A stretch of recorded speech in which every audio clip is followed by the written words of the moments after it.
all know what a value chain is, but let me just go briefly to the basic idea. The basic idea is very simple. Sequence of activities.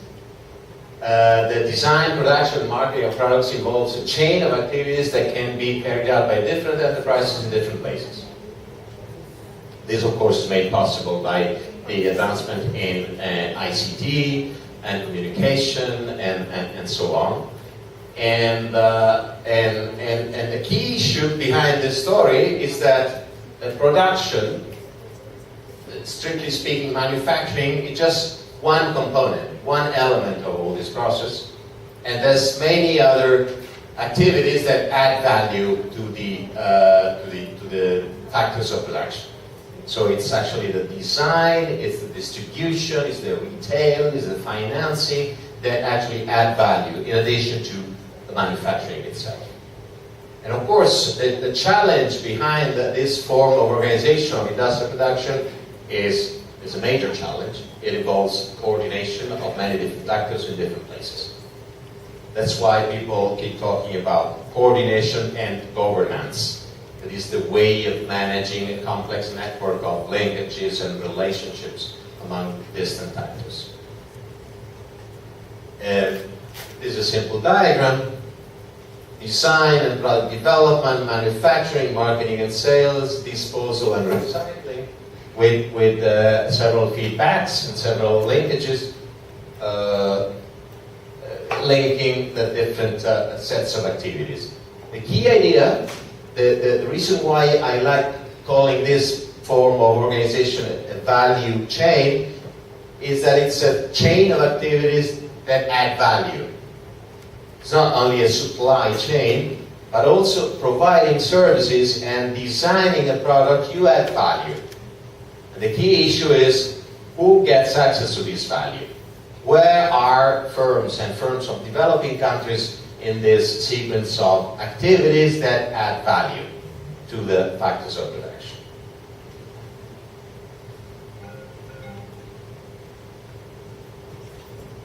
And there's two types of multinational corporations involved in this game. One is essentially foreign direct investors, so large firms, and tomorrow, the day after, we'll be focusing a little bit more about what foreign direct investment is and why it matters for innovation. But one set of firms are those that produce in different places. Companies that have subsidiaries in different countries, and through their investment and their production activity, they actually produce goods and services. And a different kind of multinational corporation is made of global buyers. I mean, companies that buy from different sources, from different companies. The Nike or the Walmart or the Toshiba themselves that hardly manufacture anything, but essentially have other companies manufacture for them. And in some cases design, and in some cases market their products. So it's two different kind of actors. And the new dimension, I mean, this foreign investors, firms carrying out their activities abroad, have been in existence for many years. Global buyers setting up these complex linkages and transactions across countries have been in existence for a smaller number of years. And let me give you an example of what a global value chain in blue jeans look like. This is a diagram that was produced by a colleague of mine, Elisa Giuliani, and it's in Italian, but I can easily tell you the story. This is cotton. Cotton is harvested here in Kazakhstan and India, and then in China, cotton is transformed into thread with European machinery, and then these threads are sent to the Philippines when they are colored with different kinds of colors that are and colors that are produced in Germany are imported here to actually dye the thread. And the dyed thread is then sent to Poland. And from Poland, it is then sent to the Philippines, where they are assembled and jeans are produced. And the internal part of the jeans come from France, buttons and metal buttons come from Italy. They've been produced with zinc and copper that mainly come from Australia and Namibia.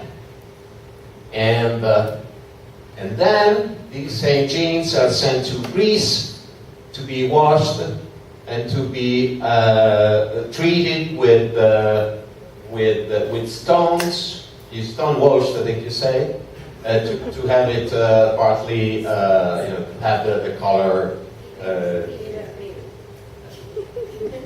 Thank you. Thank you. And what else? Where else? And then it's sent to Switzerland, where they are sold, and she made a calculation that the jeans from number 1 to number 7, the final market has been traveling for 19,000 kilometers. Of course, not the final piece, but from the initial unprocessed cotton to the final produce. And there are very amusing maps that describe where the iPads or the iPhones are produced, with more than 100 producers from 25 different countries, and the distribution of value across these countries, and how geography starts to matter in this kind of organization of production. Oh, we were missing one final point, number 8. To Ghana, some of these jeans, second-hand and used, are then recycled and sold again to African countries. So it's not over. 7 is Switzerland. That is in this example. I mean, this is just an example.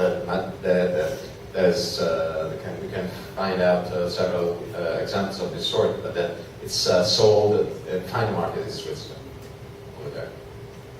Just to give us an idea of how complex this is, just to produce jeans, let alone at the more sophisticated manufacturers. And the question is, who is the head of this chain? Behind this chain, there's a global buyer that is typically located in an advanced country. What does the global buyer do?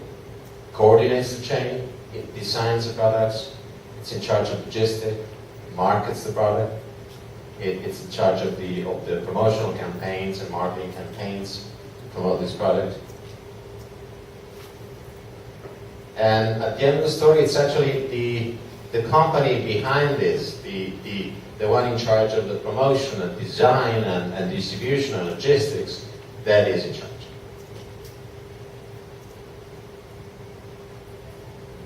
And who carries out the manufacturing? Different producers in different parts of the world. And the big question we're left with is whether this model of organization helps local producers, help producers beyond the country where these global buyers are located, and whether it helps producers in the Ghanas, in China, and Philippines, and many countries we saw on the map before. And an answer from one of the leading scholars, John Humphrey from Sussex, is that really the opportunities for local producers depends on the position that they play in the chain and the capacity of firms and institutions to make or create sources of competitive advantage and upgrading opportunities. Again, the idea of upgrading, the idea of improving products and processes and venturing into new functions and eventually venturing into new new value chains, producing different goods and different services. What's the role of buyers in this process? How do they help? Do they help? First of all, in some instances, they teach how to produce products complying with international standards. So there's an improvement in the quality of final products. There's increased productivity in production with more efficient organization work. What is less typical is that these global buyers encourage what is called functional upgrading, letting manufacturers venture into different segments of the value chain. Let's see whether this works.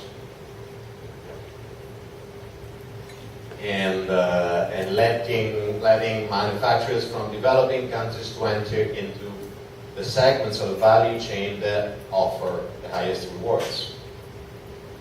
Design and marketing, in the case of blue jeans. If you look at the figures, the similar figures for the iPod and iPad and iPhone and so on, you would realize that in spite of not manufacturing almost anything, Apple still retains more than 40% of the profits. And this 40% depends on the research and design capabilities and the marketing capabilities, the actual distribution and retail power that they have. And the rest of the value added is divided among a few producers, among many producers as a matter of fact, but just a handful of producers actually retain control of the largest part of the value added that has to do with the key components of the iPhone. And then there's a number of additional components that retain smaller slices of the value added. And of course, we'll go back to this idea. How global buyers help local firms learn and upgrade, and how, and to what extent they hinder this process of upgrading. They do not let these producers enter into the most promising and highest value adding segments of the value chain. We observe competition that is developing. We observe large companies and large buyers or producers that try to maintain for themselves the largest part of profits, and others competing to enter into the chain and getting access to the most rewarding segments. Let me go over, who's heard of this story already? Torreon in Mexico. 1, 2, 3, 4, not many. But this is one of the examples that was produced by Professor Gary Gareffi, who's a good friend of the center, and has been teaching some of us, some of you, and some of us. I've been one of his students. And this story of Torreon is an interesting example. Torreon is an area around here in Mexico. This is Mexico, north of Mexico City. This is the actual Torreon, and this is an area of intense production of blue jeans. And the blue jeans cluster. Here it's interesting to notice how we start using the word cluster and value chain for the same example. There's a huge density of manufacturing, of firms manufacturing blue jeans and assembling blue jeans that also have a sort of value chain organization with large buyers buying and sourcing their jeans from local producers. So the two models of organization tend to coexist. And before NAFTA, before the trade integration of the North American market, blue jeans were already being produced there. And you you can see some statistics. The sector was then employing 12,000 employees. The assembly price per piece was about $1, with a total output garments per week of $500,000 in 1993. This was before Mexicans could get easy access to the large North American market, the US and Canada. After NAFTA, in only 5 years, production multiplied by 8, employment multiplied by 5, and interestingly also the unit price of the assembled piece went up from about $1 to between $1.20 and $2.05. And 12 years later, these numbers further multiplied. 6 million garments per week, 75,000 employment, unit prices went up, and so on. So we actually observe a process of expansion, or using the same terminology, upgrading. We have indication that quantity increase, but also unit prices. So somehow an improvement in production efficiency, an improvement in the nature of the products being sold, and being sold at higher prices. So there was clearly a process of product and process upgrading. And the buyers, I mean the big companies, going to Torreon and buying the blue jeans there, in 1993 were just a handful. Levi's and Wrangler and Clara and San Apparel. Year 2000, you see a long list of retailers selling to final consumers like Walmart and Gap and JCPenney and others, Target, and producers and big brands, all buying and all sourcing their jeans from this Mexican cluster. And the organization of production was following this pattern before the NAFTA. So it was essentially a U.S. manufacturer that was sending parts, PCs, the parts of the blue jean, that were then assembled in Mexico by the several small producers, and then exported back jeans. So they were actually sewing and assembling the parts. That was the whole thing they were doing. After NAFTA and a few years of experimenting with this model of industrial organization, they started entering into a number of different functions. The diagram is a little bit more complex. There's different functions involved.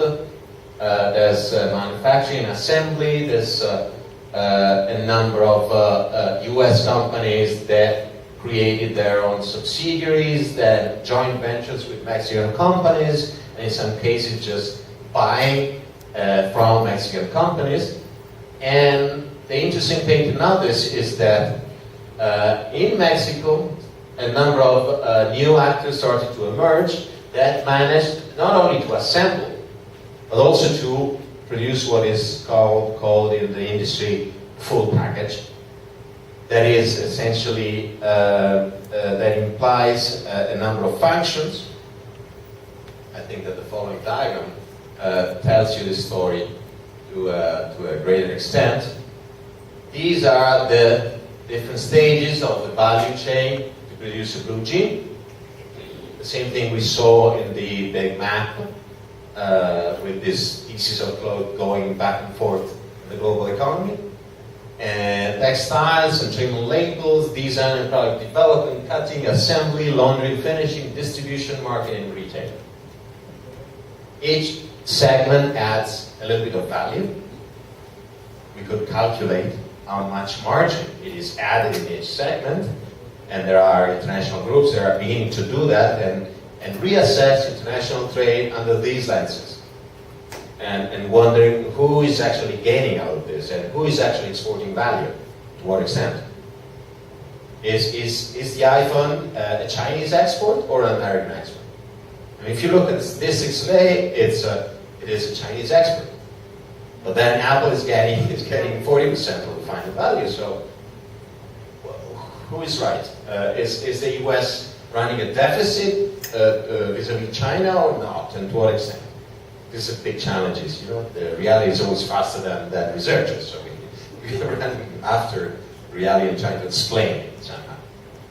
But 1993, before the NAFTA came into place, the Mexican producers were doing this. They were doing the assembly. They were receiving the pieces already cut. They assembled them. They had lots of women, essentially women, cutting and sending it back. Even the laundry, the finishing, not to mention the final sale was carried out by others.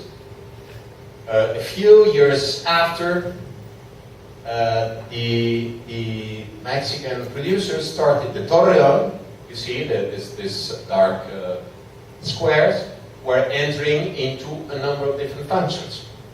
So it was, in our terminology, they were functionally upgrading. So they were not only carrying out this function, the assembly, but also the laundry and finishing, and the textiles and trim and labels. So they, for example, instead of sending back the jean after it has been assembled, they stone washed and finished it. And of course, I mean, if you were to measure the price at this stage rather than at this stage, the price would be higher. So the Mexican companies in Torreon were getting access to a larger price. They were capturing a larger slice of the value that is being created by producing a blue jean. And moving forward, they started entering into a number of different functions. Nowadays, and this was 12 years ago, but they managed to enter a number of different functions, but they found remarkably difficult to enter into these functions. You know why? Because these functions are the functions that pay the best. These are the core, the strategic functions. This is the research that Apple carries out to produce the iPhone. And that rewards them with 40% of the final profits. Or the design and product development of blue jeans. Or the marketing and retail. So the global buyers supported this process and helped local firms become more efficient, enter into different functions, but they resisted letting them enter these functions that reward them with the highest value creation. So there's a lot to learn from global buyers. There's a limit to this learning process, to put it simply and bluntly. US buyers buy from Mexican goods. They exert pressure, so the Mexicans are forced to become more competitive. For example, if you look at the story of Torreon, we will discover that not all the firms in the cluster became competitive and more efficient. There was a selection process among them. One of the issues with cluster programs is that we never know whether the cluster is going to benefit all the firms in the cluster, or perhaps inducing a sort of Schumpeterian competitive process whereby some will emerge and others will be left behind. So what is the net effect of all this? We don't know. We don't manage to calculate it sometimes, but that's a question that remains to be answered. And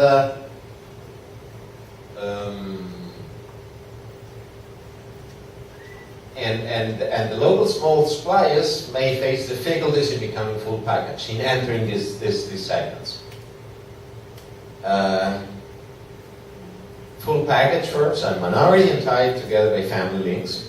There's an interesting evidence of one of the ideas behind this cluster, a phenomenon whereby clusters help or may help generate trust, may help generate better business relations among firms, and as a matter of fact, those that benefit from family links are doing better with these buyers. I mean, just look at this sentence and acknowledging the difficulties that local suppliers can face. What do you think will affect their likelihood to become efficient and actually upgrade? I would say, and let me jump a few slides forward, that it depends on what happens within the firms.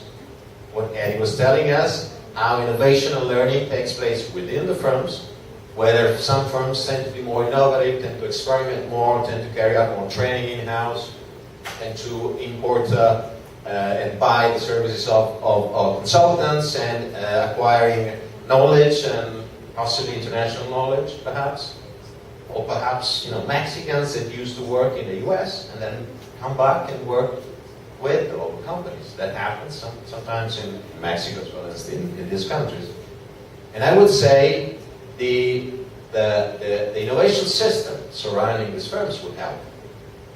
Whether they have training facilities, whether they have laboratories to test the dyes and the colors for the blue jeans, the machinery, chambers of commerce providing them information on what kind of machinery they need to buy, and you may think of many other different functions related to innovation and learning that firms do not necessarily find in-house, but if they find them in the region or the state, this is going to help them upgrade and link up to value chains. Let's think about specific countries and about specific sectors, and about the determinants of the comparative advantage of a country. To develop and become competitive in highly technology intensive and human creativity intensive sectors like the one you mentioned, you need to have the skills. I mean, it's a matter of assessing whether the country we're talking about has the skills, has the schools, has the facilities to do this or not.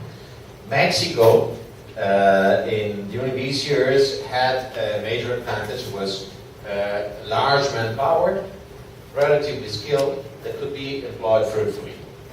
If you were to apply the same model in Antigua, it wouldn't be convenient. It would be very far from the United States market.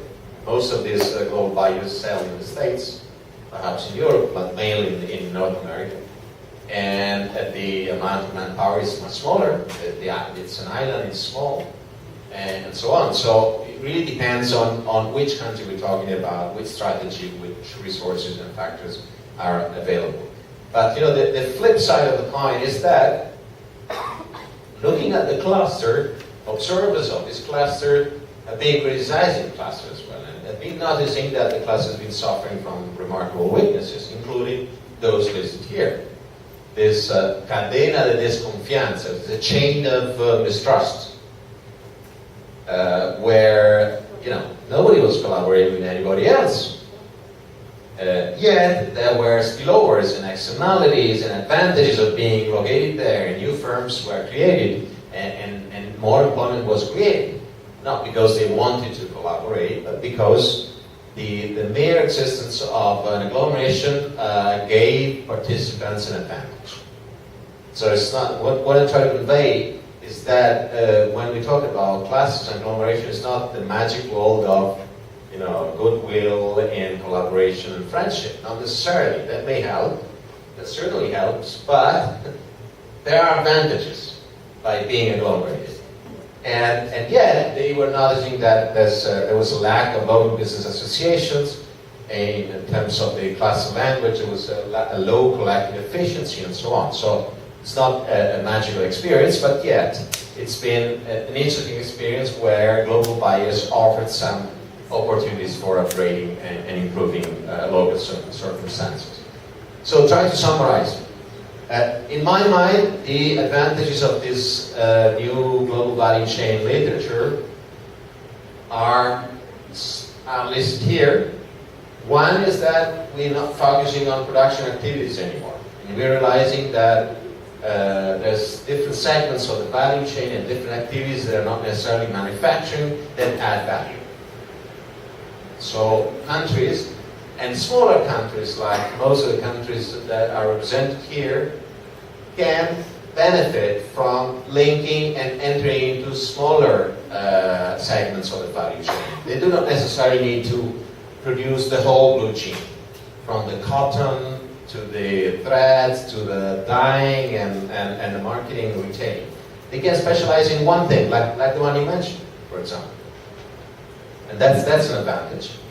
And global buyers and producers are key drivers. They are very powerful. I mean, the idea of leveraging power is very hard because this is power. Another major contribution of this literature that it explicitly addresses the issue of power in international economic relations. So there are companies that command greater power, even greater than countries. So it's a matter of rules. It's a matter of balancing the power through clever policies that would develop the capacity to respond to these opportunities and strengthen the innovation and technological capabilities of firms, for example. A third dimension that is stressed by this literature is the issue of external linkages. So you cannot do anything alone and within your little boundaries and neighborhood or cluster, but you need to open up. Even the best clusters need to open up. Many years ago we carried out a comparative analysis of clusters in Italy and in Taiwan, and we found out that several successful clusters in Italy were not opening up to the extent that Taiwanese clusters were opening. They were missing opportunities. They were missing knowledge flows and getting into this global networks and so on. So that's another thing that, clusters doesn't mean being focused and looking inward. It needs to be accompanied by, global, long-term and farther reach. And of course, the upgrading and whether this upgrading potential is actually exploited depends on the nature of the relationships. Whether the leaders allow you to do that, whether you have developed the skills to exploit the opportunities and so on. So it's a dynamic game. You see firms benefiting and firms being hindered by larger firms in this process. But let me go, and we mentioned this briefly in passing several times, the relationship between clusters and value chains and innovation systems. And innovation systems represent the framework where firms behave, interact, and may exploit these opportunities. So there's different building blocks. There's the role played by MNCs, multinational corporations, there for indirect investments, these global players, global buyers that interact worldwide. There's their decision of locating investment and sourcing intermediate inputs, and the different knowledge content of the different business functions that offer different opportunities. And these different dimensions interact with a number of other things that have to do with what local firms do to innovate and learn, what multinational corporations decide to do in terms of their internal organization, whether they decide to outsource, whether they decide to internationalize their activities, produce in different places, or start producing something internally, something that is currently being observed in several US companies. General Electric and Apple are bringing back part of their manufacturing activities, and they're starting to manufacture again in the United States, which is something they haven't done for the last 10 years. This is something very new. We all wonder what is happening. One rationale would be that that innovation and services without touch with manufacturing wouldn't be allowed. You need to see and touch things to learn. So the Apple itself, which is perhaps the most immaterial company of the world, is finding it useful to start producing something again. You know? And this has implications for Chinese companies and you know, a number of other things. But another major player another major factor that plays a role here is innovation systems. And I want to focus on innovation systems. I know that Fred already talked about that, and Michiko will lecture about this. But I'm just using a very loose definition of the set of rules and organizations that help firms innovate and learn and be competitive in a way. So trying to be practical. And these systems help and interact with multinational corporations, global buyers, local firms, and that decision to carry out production in different places and organize manufacturing and related activities.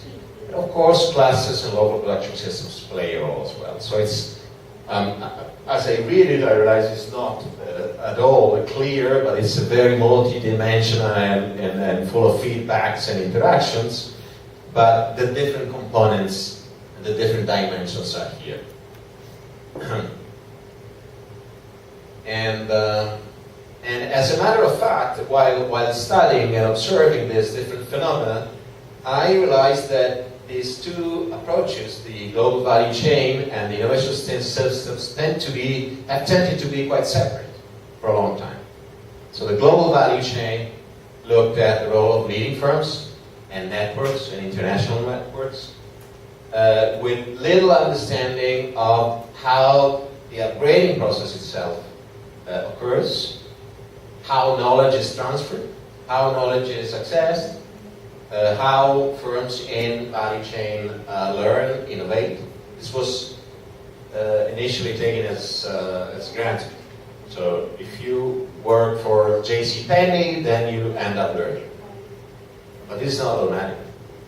This requires a number of other things that have to do with what happens within local firms and what happens in the vicinity with the system that surrounds them, where they are embedded.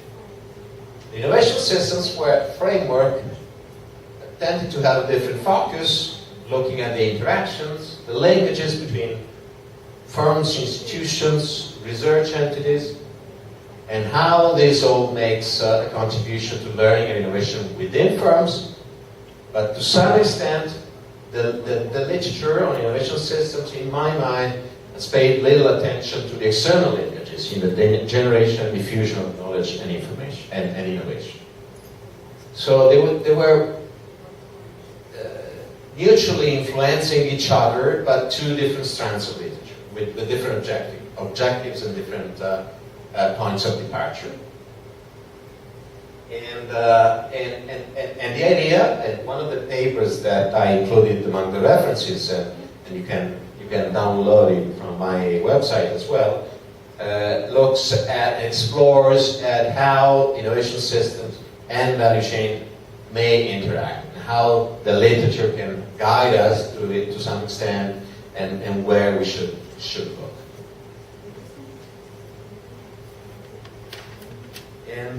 And we go back to definitions of value chains and how value chains can be organized in different ways. This is a famous taxonomy that was developed by Gareffi, Humphrey, and Sturgeon that identifies 5 different forms of organizing a value chain. Look at the two extremes. This is a market. So this is customers and suppliers that interact through price. And price contains all the information that is required to produce and buy. And customers fulfill their needs by buying on the market what the suppliers produce and pay a price. Or, at the opposite extreme, there's a vertically integrated firm that follows a principle of hierarchy, where the same firm does everything and fulfills customers. customers' needs, customers' requirements. But in fact, reality is much more complex and is made of many different forms of organization. Like, for example, what is being called a modular form of industrial organization, where a lead firm interacts through turnkey suppliers that have intermediate component material suppliers producing components that are then assembled by a turnkey supplier that supplies this finished product to lead firm. It's modular because the production can be segmented in many different modules that can then be reassembled elsewhere. So buying different different screws and different components of a project like this that can be produced in many different places in the world and then assembled somewhere else. Or like a more captive relationship where there is a lead firm that interacts with captive suppliers and have them produce what they need. This looks like the Torion example we looked at, where we have the Gap and Levi's that instruct Mexican producers what to do. They send them the design, they send them the specifications, they send them the plastic boxes where they need to put sets of 6 or 12 jeans that are then re-exported to the United States. And it's captive because most of these suppliers tend to sell only to this lead firm. They totally lack independence, and of course their bargaining position is very limited. They virtually have no power on setting the price. They do not have the skills to set the product specification, and their advantage is really producing fast and well what the lead firm is demanding. Or there's more relational forms of organization whereby there's different producers interacting. This implies more face-to-face interactions. This usually implies less codified technological knowledge, whereby it's not as easy as for an Epson projector to buy the 80 different screws containing this projector from 70 different countries, but it's more like producing shoes, whereby quality shoes require a sort of tacit knowledge that can be conveyed through the work of consultants and face-to-face interaction that requires social interaction and conveying different information and knowledge. And